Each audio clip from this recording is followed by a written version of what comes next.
Negara produsen kendalikan dunia perdagangan lalu kendalikan dunia keuangan. Itu persepsi old mind. Pasar modal dan pasar uanglah sebenarnya pengendali dunia keuangan. Dan ini persepsi new mind. Neraca perdagangan positif dianggap baik dan solusi bernegara oleh old mind. Faktanya selama menjabat malah impornya membesar. Lalu selalu negatif dagang dengan kakak tertua Tiongkok. Jujur, entah bagaimana kok sekarang kakak tertuanya negara komunis ya. Dan diterima luas lagi pemahaman bahwa tidak apa-apa bekerja sama dengan negara komunis. Yo wes, kita lanjut. Toh jabatan old mind ada batasnya. Kembali ke kalimat awal, negara produsen akan kendalikan dunia perdagangan dan dunia keuangan. Itu strategi Tiongkok. Di mana negara defisit alias yang Tiongkoknya surplus, pasti negara yang kalah tersebut akan dipaksa pakai yuan. Catat ya, ketika sebuah negara pakai mata uang negara lain untuk transaksi, artinya negara tersebut kalah ekonominya. Kita lihat strategi serangan ekonomi dari ilmu ekonomi. Money 1.0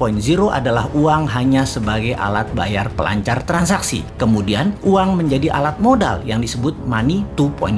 Kemudian uang menjadi alat kendali ekonomi disebut money 3.0. Salah satunya debt trap yang Tiongkok lakukan. Pintar, dari money 1.0 langsung ke 3.0 karena ya memang Tiongkok nggak punya Wall Street, tempatnya money 2.0. Kita lompat sebentar sebelum balik ke money 3.0 agar sambungannya paham. Sejarah Partai Komunis di Tiongkok, di mana orang-orang nasionalis kabur keluar Tiongkok ketika komunis berkuasa dengan tangan besi. Satu ke Taiwan, jadi negara yang dipayungi Amerika. Yang kedua ke Hong Kong, jadi city country di bawah Inggris. Keduanya, Taiwan dan Hong Kong ekonominya maju pesat sejak tahun 60-an hingga saat ini. Sejak tahun 1989, reformasi ekonomi di Tiongkok melawan hegemoni IMF mulai dijalankan secara gerilya, main dengan globalis dan main dengan double standar, yaitu renminbi yuan. Catat sekali lagi, nantinya kita new mind akan pakai strategi yang sama ini, kecuali kalian masih suka dengan old mind yang sekarang berkuasa. Apa yang Tiongkok lakukan setelah memutuskan melawan IMF, namun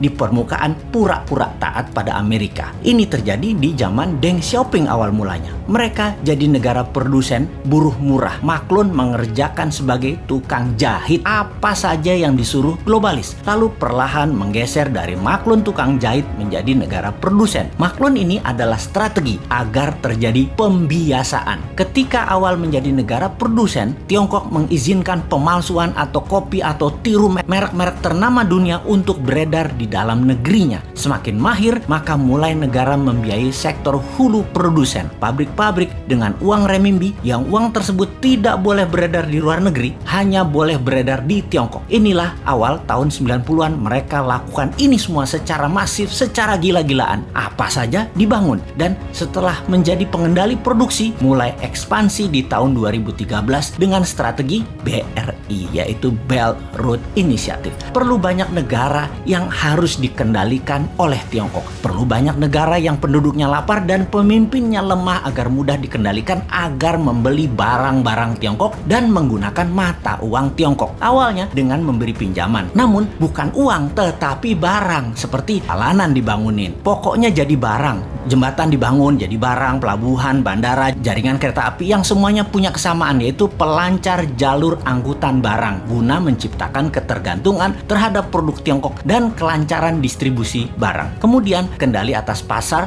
yang kebetulan semua bergeser ke digital. Jadi strateginya adalah beli dan ambil semua jaringan marketplace milik pengusaha lokal sebuah negara agar isi produknya adalah barang-barang buatan Tiongkok. Begitu sudah tercapai ketiganya, maka tahap keempat, mata uang Tiongkok dipakai sebagai alat transaksi. Pertama, sebatas transaksi dua negara. Nanti tahap kelima sampai ke pasar-pasar tradisional bisa pakai yuan. Ingat, ketika keluar negeri, yuan yang disebut. Itu membedakan asal uang itu. Walau kalau ditanya di Tiongkok, bagi mereka sama itu yuan atau renminbi. Namun kita pahamlah, kita kan ngerti bernegara, ngerti bagaimana Tiongkok bermain, dan ngerti cara memainkannya. Sayang aja masih sedikit yang percaya dan masih banyak yang tidak peduli. Wajar kalau masyarakat masyarakat tidak tahu, namun pejabat yang tidak peduli dan tidak tahu juga banyak banget. Apalagi yang mau menari jadi presiden di 2024. Rasanya nggak ada yang paham beginian. Yang penting gue populer dan rakyat pilih gue.